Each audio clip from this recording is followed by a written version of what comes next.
Manœuvre délicate à 70 mètres d'altitude. Sur la tour à plomb de Couéron, ces cordistes installent des filets par gravat, une opération qui a duré plusieurs jours. Les câbles sont ancrés dans le rejointement et après on vient accrocher le filet sur le câble avec des riselants. Et du coup le filet il est bien retenu derrière les câbles et ça fait comme une espèce de chaussette tout autour de la tour. Car cette vieille dame se dégrade avec le temps.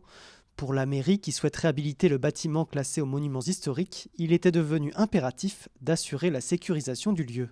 En octobre dernier, on a fait intervenir une équipe de cordistes pour faire un état des lieux de cette tour à plomb. Cet état des lieux donc, a mis quelques petites, on va dire, imperfections en évidence. Le temps faisant, l'humidité, donc ont créé des désordres dans cette tour à plomb. Il y a quelques petites parties qui tombent.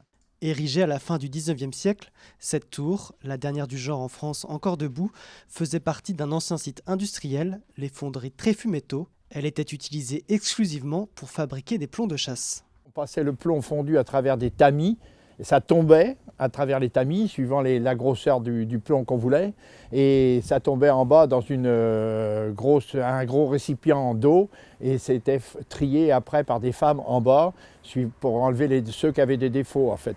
Ça servait pour le plomb de chasse, c'était la fabrication de plomb de chasse.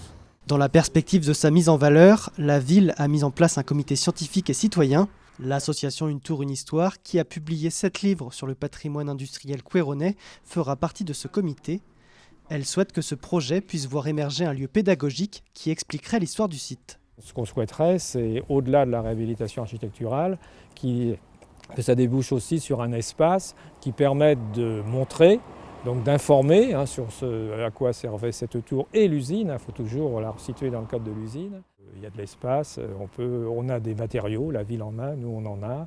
Donc il y a de la matière à développer un lieu d'information, de transmission sur l'histoire de l'usine et aussi l'histoire du mouvement ouvrier.